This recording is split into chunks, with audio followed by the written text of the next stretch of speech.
Proviene de algún lugar del cinturón de asteroides situado entre Marte y Júpiter. Es un inmenso grupo de rocas y escombros en rotación. Y avanza hacia la Tierra. Algo que no era más que parte de los restos del Big Bang podría estar destinado a desencadenar su propia gran explosión. Este gigantesco asteroide cruza a toda velocidad la atmósfera de la Tierra y se convierte en una fuerza imparable. Es casi 2 millones de veces más potente que la bomba Emperador soviética, el mayor y más potente artefacto explosivo jamás detonado. Su objetivo, Los Ángeles. Lo último que ven sus habitantes es un destello, una bola de fuego, y después...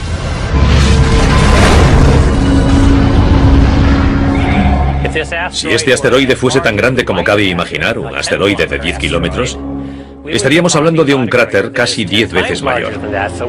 Formaría un cráter de unos 80 kilómetros. Toda la ciudad de Los Ángeles quedaría reducida a un inmenso cráter. Estaríamos hablando de una devastación absoluta. Nada sobreviviría en un radio de unos 160 kilómetros. Incluso en San Diego sufrirían enormes terremotos y ondas expansivas.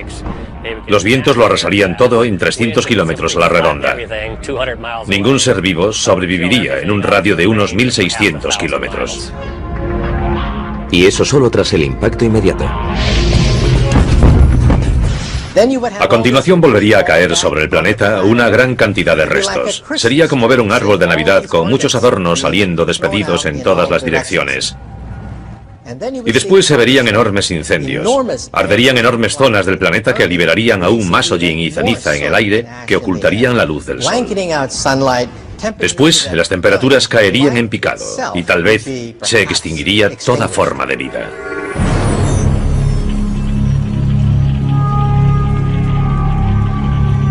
Lo que acaban de ver es lo peor que podría suceder si un gran objeto chocase con la Tierra.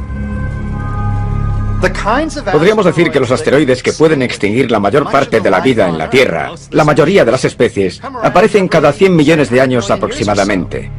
Y no es un fenómeno periódico, no sucede cada 100 millones de años exactamente. Podría ocurrir en cualquier momento. 100 millones de años es solo una estimación. La pregunta no es si va a ocurrir, sino cuándo ocurrirá.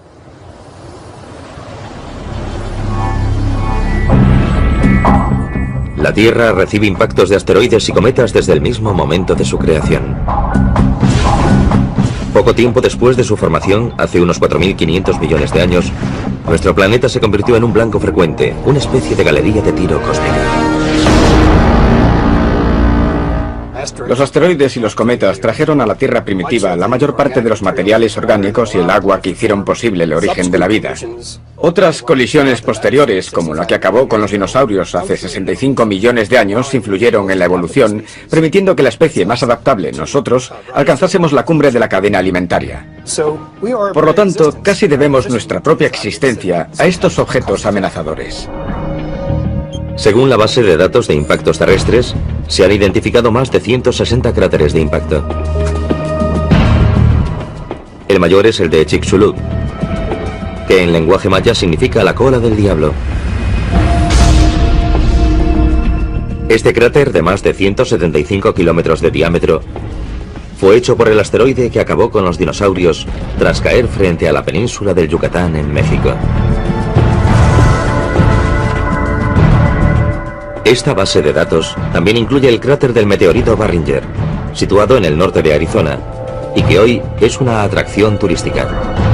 Este agujero de varios kilómetros de ancho fue causado por una enorme roca cósmica de mineral de hierro que colisionó con la Tierra hace unos 50.000 años. Mucho más recientemente, un enorme objeto cercano a la Tierra dejó también una importante huella, aunque no un cráter. En 1908 explotó sobre Tunguska, en Siberia, con la energía de una bomba de 15 megatones, más de 1000 veces la potencia de la bomba lanzada sobre Hiroshima. Ni siquiera llegó al suelo, pero la onda de choque de su explosión en el aire aplastó todos los árboles y la vegetación de la zona.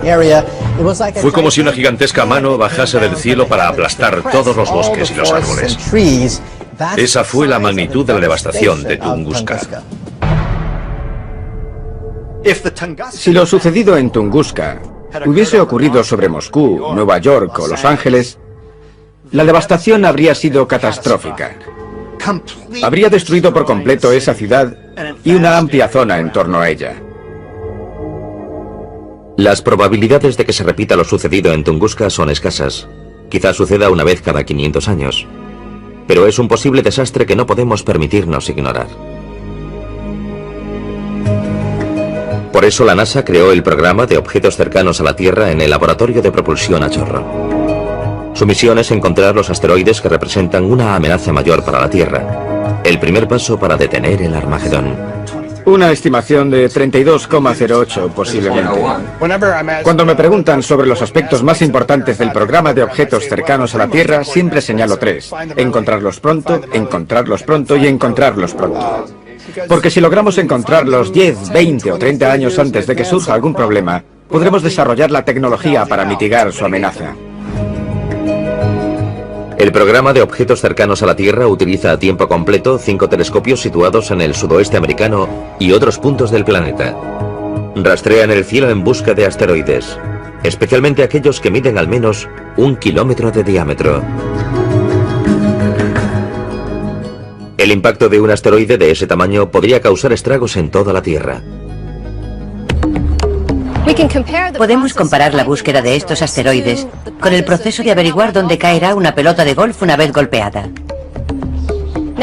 Imaginemos que en vez de ver todo el vuelo de la pelota de golf, solo dispongo de unas pocas instantáneas. Con unos fotogramas de su movimiento tengo que averiguar dónde va a caer. En primer lugar, he de distinguir correctamente la pelota de golf de los demás objetos de la imagen, como árboles, aves e incluso otras pelotas de golf diferentes. Una vez que he identificado la pelota de golf en cada una de las imágenes, utilizo mis conocimientos sobre las leyes de la gravedad para trazar una trayectoria correcta que me permita averiguar dónde caerá. Del mismo modo, para buscar asteroides, tenemos que tomar instantáneas de distintas partes del cielo y distinguir los asteroides de las estrellas, de las galaxias y de cualquier fenómeno transitorio como los rayos cósmicos. A continuación, aplicamos las leyes de la gravedad para encontrar un modelo de órbita que encaje y averiguar dónde caerá.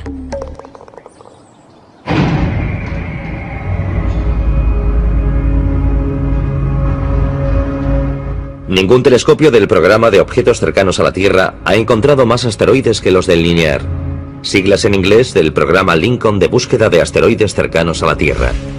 Desde su emplazamiento en el sur de Nuevo México, han descubierto casi la mitad de los cerca de 5.000 asteroides cercanos a la Tierra conocidos, entre ellos aproximadamente el 50% de los 600 objetos que miden al menos 1 kilómetro.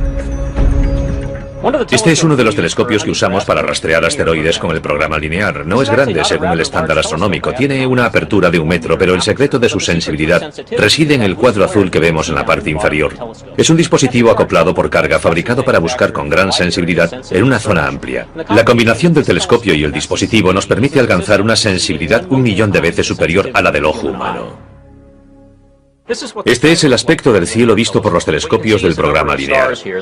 Aquí podemos ver un cierto número de estrellas y la imagen incluye también diversos objetos cercanos a la Tierra. Tras procesar estos datos y analizarlos, descubrimos los objetos en movimiento. Lo que hace es comparar las 5 imágenes y vemos que ha descubierto varios objetos en movimiento.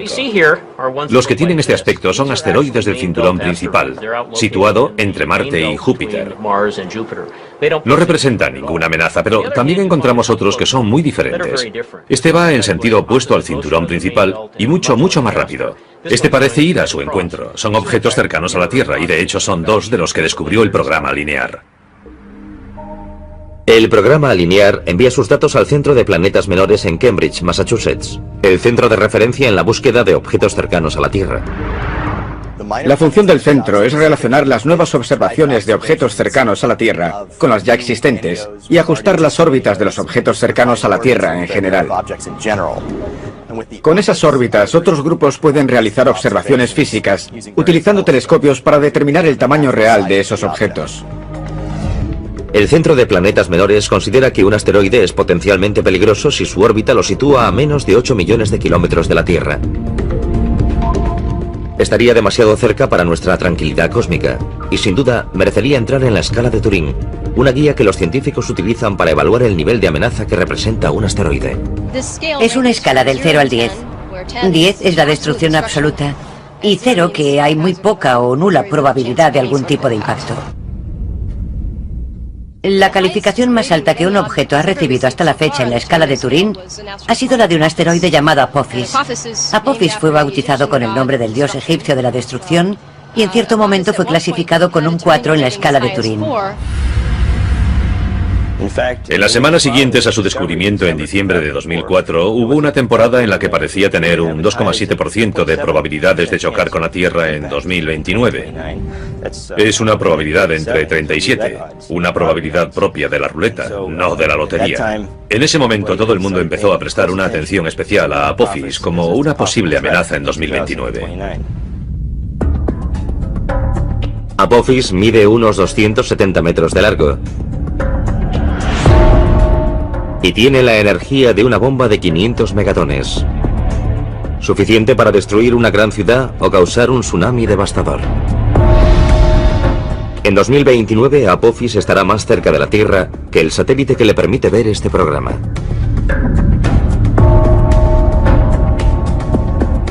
A pesar de esta proximidad tan poco frecuente, los análisis ópticos y los realizados mediante radar han descartado la amenaza de un impacto con la Tierra, lo que equivale a un 0 en la escala de Turing.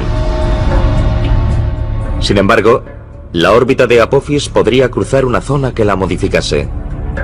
Eso significaría una probabilidad entre 45.000 de otro encuentro con la Tierra en 2036. Estamos estudiando minuciosamente la posibilidad de una colisión en 2036.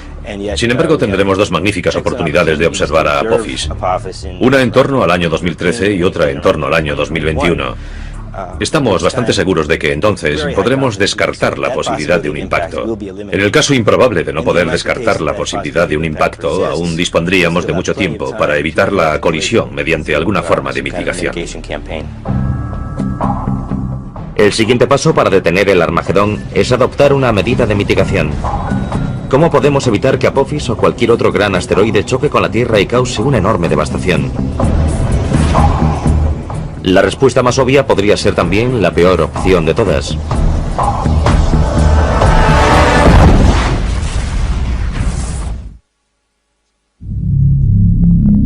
Nuestra supervivencia depende de la respuesta a una pregunta. Si descubrimos un gran asteroide en rumbo de colisión con la Tierra, ¿podemos hacer algo para evitar que ocurra? Podemos pensar en el impacto de un asteroide como un gran desastre natural, pero lo que lo diferencia de los desastres naturales que conocemos como los huracanes, los terremotos, etc., es que en principio se pueden prevenir. Por lo tanto, nuestra tarea no se limita a paliar sus consecuencias, sino a intentar evitarlo. Es una diferencia importante. Esta prevención de un gigantesco impacto con la Tierra nos lleva al segundo paso para impedir el Armagedón: mitigar su riesgo. Neutralizar un objeto letal cercano a la Tierra no es tarea fácil. Solo hay que fijarse en las películas de Hollywood. O quizás no. Lo peor que podemos hacer es fijarnos en todas esas películas de Hollywood en las que unos hombres de acción despegan en un transbordador espacial hacia el espacio exterior para instalar bombas de hidrógeno en estos objetos. En primer lugar, un transbordador espacial ni siquiera puede llegar hasta esas distancias, pues solo se limita a rodear el planeta Tierra. En segundo lugar, y aún más importante, hacer explotar un asteroide es lo peor que podríamos hacer. Si lo hiciésemos, en lugar de enfrentarnos a un asteroide gigantesco, nos enfrentaríamos a 2, 3 o 4 fragmentos, cada uno de los cuales podría causar enormes estragos en el planeta Tierra.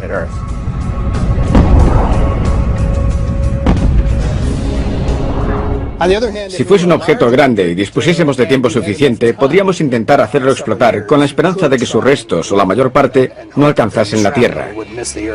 Pero podríamos detectar con suficiente antelación cualquier objeto grande. Por tanto, los que nos plantean mayores dificultades son los objetos pequeños y más numerosos. Su destrucción pura y simple, como las explosiones al estilo de Hollywood, es demasiado arriesgada y a lo sumo quedaría reservada para los asteroides de mayor tamaño. Pero existe una forma más segura de evitar el peligro que implica un objeto cercano a la Tierra: desviarlo. Si un asteroide se dirige hacia la Tierra en rumbo de colisión, la mejor opción es modificar su órbita muy ligeramente para alejarlo de la Tierra sin romperlo. Es mucho mejor que fragmentarlo, porque no puedes hacer que desaparezca. Simplemente lo rompes en pedazos. Bombardeándolo solo conseguiremos hacerlo pedazos y eso podría causar un daño mucho mayor. Ese sería el gran peligro. Para que su desvío suponga el mejor resultado posible, cuanto antes lo detectemos mejor. Dispondríamos de años o incluso décadas. En pocas palabras, detectarlo lo antes posible equivale a desviarlo lo antes posible. Más importante aún, cuanto más lejos esté el asteroide, menos fuerza tendremos que aplicar para lograr un gran cambio en su órbita. Para demostrarlo, vamos a jugar al hockey. Cuanto más lejos de la portería golpee el jugador el disco, menos habrá que desviarlo para evitar un gol. Sin embargo, si el jugador lo golpea mucho más cerca de la portería, hará falta una desviación mucho mayor para evitar el gol. Ahora imaginemos que el disco es un asteroide y la portería es la Tierra.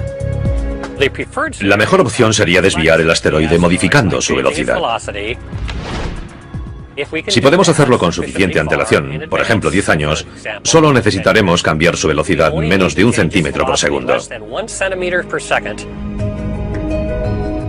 Es un cambio muy pequeño en su velocidad, pero su efecto acumulativo hará que llegue hasta donde estamos antes de que nosotros lleguemos o cuando ya no estemos allí. Por lo tanto, dejaría de ser un problema. Se han propuesto varias estrategias para desviar asteroides. Y con permiso de Bruce Willis, ninguna requiere una misión tripulada. Una misión tripulada obstaculizaría la operación en buena medida. Con la tecnología y los vehículos actuales no podemos alejarnos mucho de la Tierra. Eso limita nuestra capacidad para resolver uno de estos problemas, ya que el momento óptimo para desviar el asteroide podría coincidir con su paso por el lado opuesto del Sol.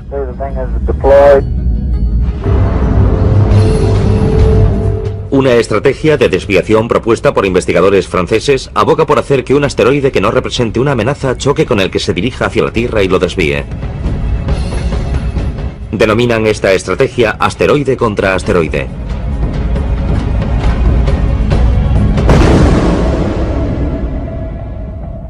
Entra dentro de lo posible, pero intentar situarlo donde queramos para que no choque con la Tierra es de por sí discutible. Existe un número limitado de estos objetos cerca de la Tierra. Y estamos hablando de encontrar y acercar con facilidad a la Tierra uno de los asteroides que podrían representar una amenaza de impacto con la Tierra. Por lo tanto, no me decantaría por acercarlo para disponer de él más adelante. Además, resultaría muy complicado dirigir un gran asteroide. No necesitamos algo tan grande para obtener suficiente energía e impulso para desviar otro asteroide. La Agencia Espacial Europea aporta otra propuesta. Está diseñando una misión denominada Don Quijote. En lugar de atacar molinos de viento, la agencia pretende modificar el curso de un asteroide que no represente una amenaza mediante el lanzamiento de una nave espacial llamada impactador cinético para que choque con él.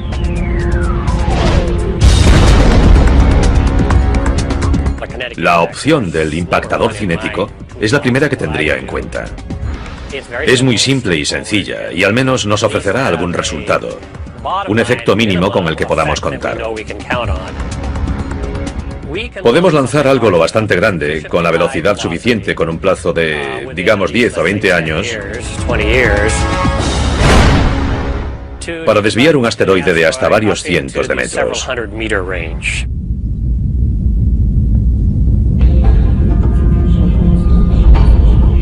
Tanto el impactador cinético como la estrategia asteroide contra asteroide requieren una gran colisión para desviar la amenaza de un objeto cercano a la Tierra. Pero otras propuestas sugieren que podría ser posible detener el Armagedón con un simple haz de luz.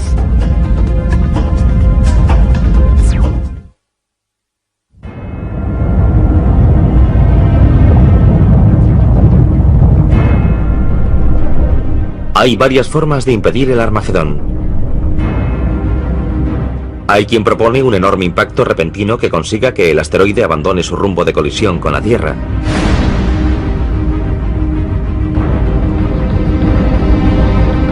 Otros sugieren que se puede lograr sin una colisión utilizando otros medios, como una explosión nuclear cerca del asteroide que lo aleje de su peligrosa trayectoria.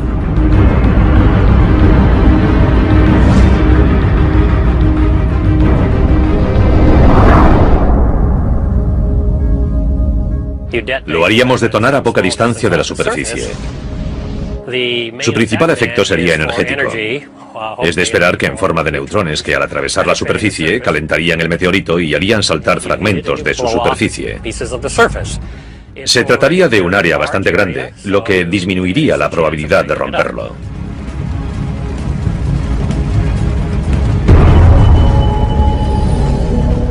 Pero hay un problema. Existe un tratado internacional que prohíbe las armas nucleares en el espacio. Pero si un asteroide amenazase nuestra propia supervivencia, ¿importaría ese tratado? Creo que el uso de armas nucleares ofrecería los mejores resultados. Sería el sistema más eficaz. Evidentemente nunca se ha probado, pero tampoco las demás estrategias. Y personalmente, preferiría desviar un objeto que sacrificar Norteamérica. Aceptaría de buen grado ser juzgado después. Pero para desviar un asteroide no es imprescindible bombardearlo con un arma nuclear. Existen métodos más seguros como las velas solares. Según sus partidarios, estos reflectores orbitales podrían concentrar los rayos del Sol sobre un asteroide. El calor generado vaporizaría su superficie rocosa creando un chorro de material que podría propulsar el objeto lejos de su trayectoria hacia la Tierra.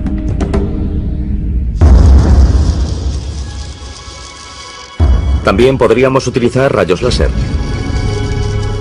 Si nos permiten cortar los metales más duros y realizar intervenciones quirúrgicas delicadas, tal vez una versión más potente podría desviar un asteroide. La opción del láser es muy atractiva porque resulta más económica y es más sencilla, podría realizarse mediante una nave robótica. El láser dirigiría hacia el asteroide un rayo de luz. Este haría que se desprendiese material y lo movería. No tendríamos que transportar hasta allí el material que aplicaría una fuerza sobre el asteroide. El láser puede ser dirigido de manera muy precisa y muy gradual. Podría hacerse en un plazo de 3 meses. En los años 80, un equipo de investigadores descubrió accidentalmente el potencial del láser mientras experimentaba con pulsos cortos sobre una oblea de silicio, un material similar a la superficie de un asteroide. Básicamente sincronizamos una cámara con el láser para cronometrar mediante fotogramas el material que perdía la superficie de la capa de silicio. Y nos sorprendió nuestro propio descubrimiento. Pudimos ver cómo perdía fragmentos de material. Pudimos ver cómo se vaporizaban. Fue un descubrimiento científico y también tecnológico. Por relevante que fuese aquel descubrimiento, hay una gran diferencia entre una oblea de silicio y un asteroide. Pero según sus partidarios, tal diferencia resulta salvable con un pulso de láser 5000 veces más potente que los que usamos a diario en la Tierra.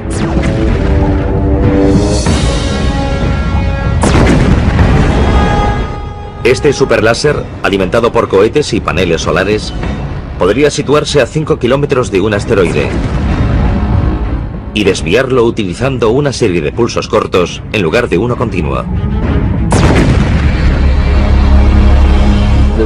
Un pulso muy corto podría aplicar suficiente intensidad a la superficie del asteroide para desprender material. Cuando ese material saliese despedido del asteroide, lo empujaría en la dirección que deseásemos que se moviese. Además, a medida que ese láser de pulso muy corto incide en su superficie, crea una nube de material que se desprende del asteroide. Esa nube de material absorberá cualquier otra luz que enviemos al asteroide. Por lo que es importante que toda esa energía lumínica llegue a esa zona del asteroide en muy poco tiempo antes de que se forme una nube. Según algunos expertos, el láser e incluso las velas solares podrían funcionar, al menos en principio. La intensa luz que ambos emiten es ajustable y adaptable a todo tipo de asteroides. Y el material expulsado, meras nubes de polvo, no suponen ninguna amenaza para la Tierra. Sin embargo, sus posibles inconvenientes podrían resultar insalvables. Mantener en el lugar correcto la fuente del láser o un gran espejo solar es algo muy difícil y habría que hacerlo durante mucho tiempo. La reflexión solar plantea además la cuestión del polvo expulsado. ¿Cómo afectará al espejo solar? Por lo tanto, existen problemas importantes a largo plazo que no sabemos si podremos resolver en un futuro. En este momento no hay duda de que está más allá de nuestra capacidad. Hoy disponemos de láseres continuos que producen más energía, 25 o 50 kilovatios. Se han construido con fines militares y tienen más potencia de la necesaria. El tipo que proponemos requeriría incrementar la potencia del láser de pulso ultracorto hasta un mínimo de 5 o quizá 10 kilovatios. Un esfuerzo concentrado nos permitiría fabricarlo en un plazo de 5 a 10 años. Podríamos lograrlo si existiese la intención de hacerlo. ¿Y por qué limitarse a un solo láser? Algún día podríamos instalar de forma permanente una flota en torno a la Tierra para actuar como escudo de defensa contra los asteroides que nos amenazasen. Así evitaríamos el peligro de tener que resolver el problema a última hora enviando armas nucleares al espacio para intentar volar el asteroide, algo que probablemente es una mala idea. Los láseres parecen potenciales deflectores de asteroides, pero pasará mucho tiempo antes de que sean una opción viable. Mientras tanto, debemos prestar atención a otra propuesta de mitigación. Es la idea de dos exastronautas que insisten en que es la única forma de detener el Armagedón.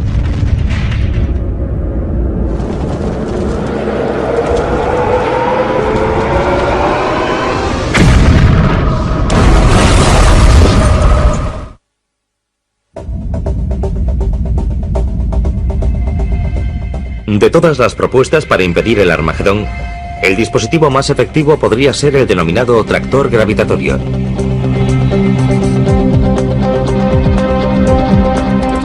Aplica un principio muy simple para hacer frente a una tarea muy complicada. Sabemos que todo lo que existe en el espacio tiene una fuerza gravitatoria, también los asteroides. Además sabemos que una nave espacial interactúa gravitatoriamente con el asteroide. Por lo tanto, si una nave se aproximase lo bastante al asteroide, podría comenzar a alejarlo lentamente de su trayectoria, si pudiésemos llegar a tiempo hasta él. El tractor gravitatorio ha sido desarrollado por la Fundación B612, bautizada con el nombre del asteroide que aparece en El Principito, y está ganando popularidad gracias a los esfuerzos de sus principales defensores, dos exastronautas llamados Ed Lu y Rusty Schweiker.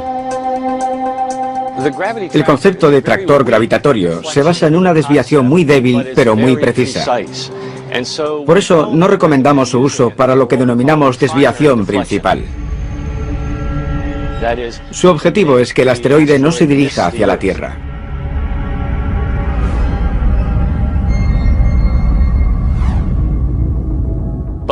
Pero una vez realizado el impacto cinético, que es una maniobra muy imprecisa, utilizaríamos el tractor gravitatorio para realizar un ajuste muy preciso al resultado de la desviación principal.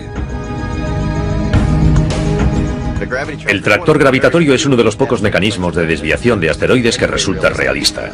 Los dos únicos que son realistas en este momento son el impactador cinético, que consiste en chocar con el asteroide con una nave espacial, y el tractor gravitatorio. Aparte de estos, la mayoría de los demás son ciencia ficción. El tractor gravitatorio utiliza en parte tecnología ya existente. Es propulsado por una combinación de motores de iones y paneles solares y su tamaño y su peso son aproximadamente los de un carro de golf. No es muy grande comparado con otras naves espaciales, pero según sus defensores es lo bastante grande para terminar el trabajo tras un impacto cinético.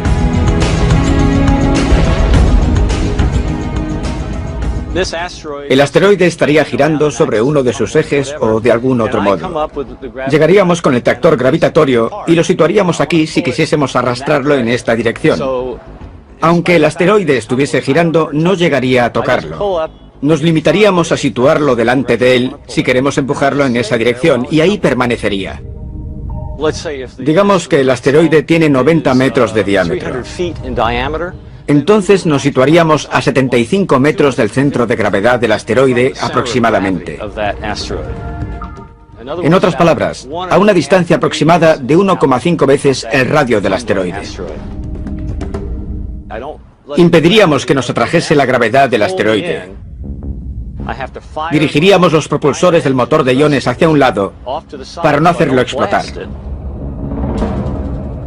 Eso nos permitiría permanecer allí una semana, un mes, un año o lo que fuese necesario. Los motores de iones duran mucho tiempo. Y como el tractor gravitatorio dispondría de un transpondedor de radio, podría ser localizado con mucha precisión desde la Tierra. Eso permitiría saber con exactitud los cambios que ha sufrido la órbita del asteroide. Estaríamos modificando la composición del sistema solar sin tocar nada. Su capacidad para realizar movimientos controlados y precisos es la principal ventaja del tractor gravitatorio. Una vez desviado cualquier asteroide, debemos asegurarnos de que no regrese y choque con nosotros en un futuro. El tractor gravitatorio nos permite medir con precisión hacia dónde se dirige y realizar pequeñas correcciones que nos aseguren que no regresará.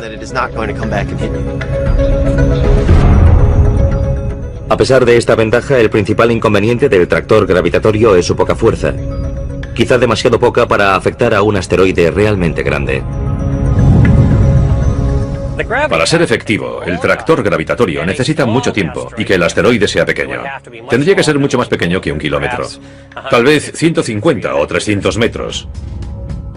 Del tamaño de Apophis o menor. Si se tratase de un asteroide más grande y dispusiésemos de poco tiempo para desviarlo, probablemente el tractor gravitatorio no sería el método adecuado. Pero entre el momento en que descubramos el posible impacto de un asteroide y el momento en que se produzca, podrían pasar varias décadas. Por lo tanto, en la mayoría de los casos tendríamos tiempo para usar este método. En el momento en que podamos sufrir el impacto de algo tan grande, dispondremos de tecnología que hoy ni podemos imaginar. Utilizaremos algo distinto al tractor gravitatorio. Pero si tuviésemos que hacerlo hoy, podríamos hacerlo. Lo importante es que hoy podemos proteger la Tierra de impactos de asteroides si hacemos nuestro trabajo. La Fundación B612 pretende demostrar la eficacia del tractor gravitatorio desviando en el año 2015 un asteroide que no represente una amenaza.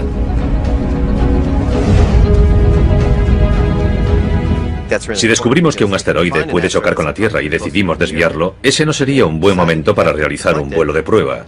Ese vuelo debe hacerse con antelación para poder solucionar posibles errores. La clave es convencer a la NASA de que debería demostrar que dispone de esa capacidad antes de tener que utilizarla. Ese es el problema. Podrían estar en juego millones de vidas. Es una prueba sencilla y barata. Así que hagámosla y sabremos que podemos.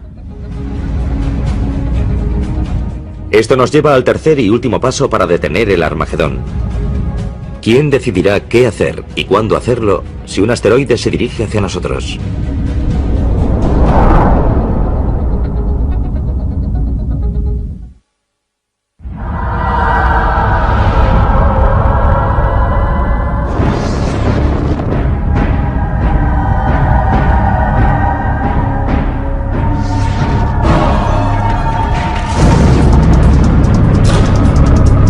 Hay 3 pasos fundamentales para detener el Armagedón.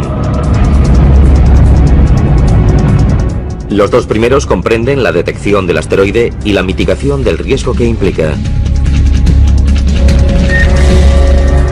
El tercero, y quizá el más complicado, es quién tomará la decisión de actuar.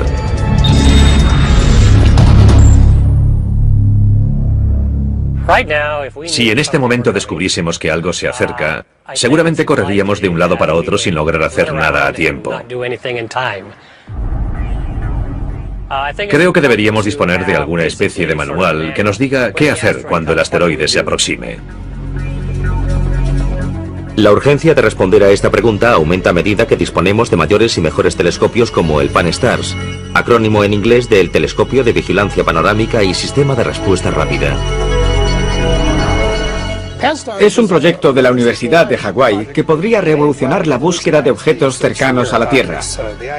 La idea es disponer de un telescopio de campo muy amplio que permita un enorme campo de visión. Así podremos observar más lejos en el espacio, hacerlo más rápido y cubrir un área mayor de cielo cada noche. Programas como el Pan-STARRS facilitarán el número de descubrimientos. Cuando encontremos la gran mayoría de esos objetos, podremos hacer un seguimiento a 100 años vista y ver si alguno de ellos supone un problema.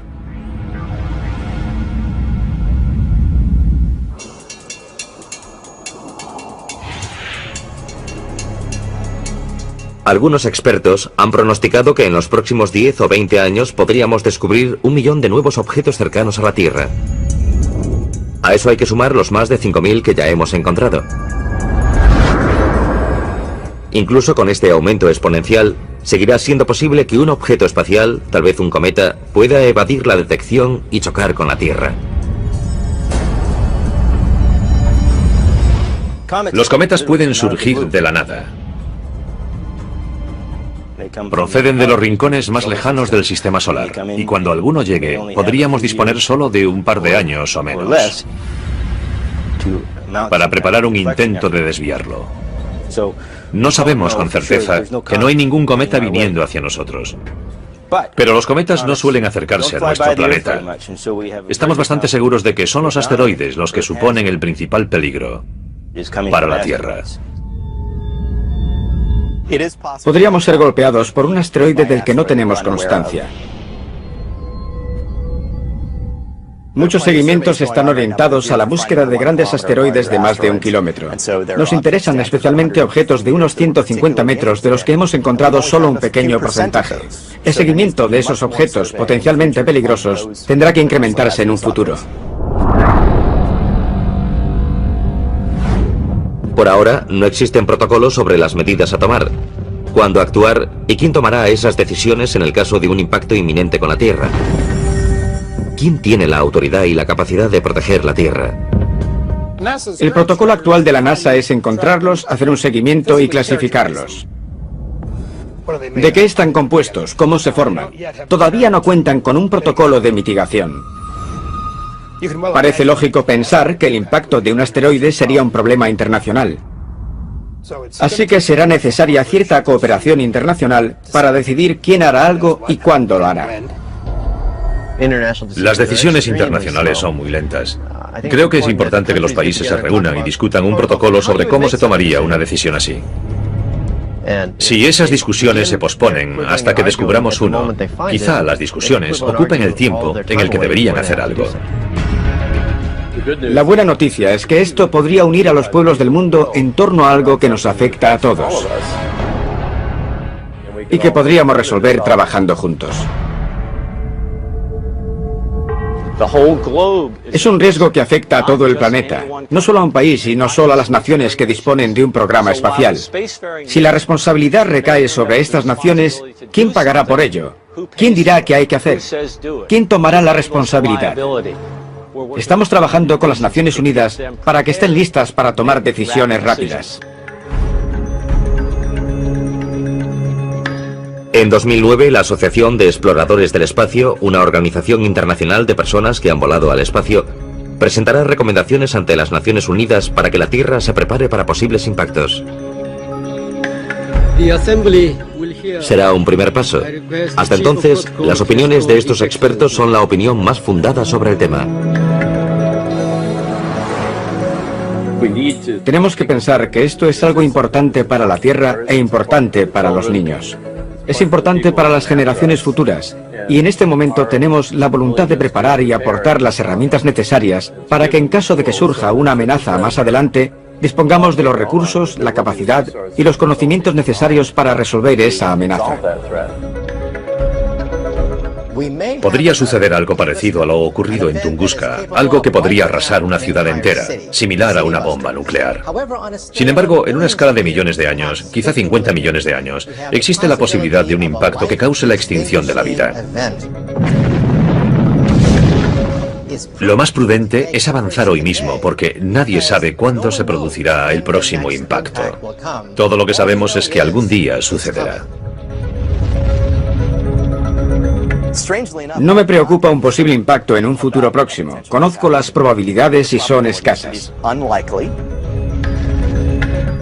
Pero también es poco probable que el avión en el que viajo se estrelle, y aún así invertimos mucho dinero en la seguridad de los aviones. Hay varias formas de afrontarlo. Debemos calcular los riesgos. Debemos determinar cuál es la amenaza y evitarla.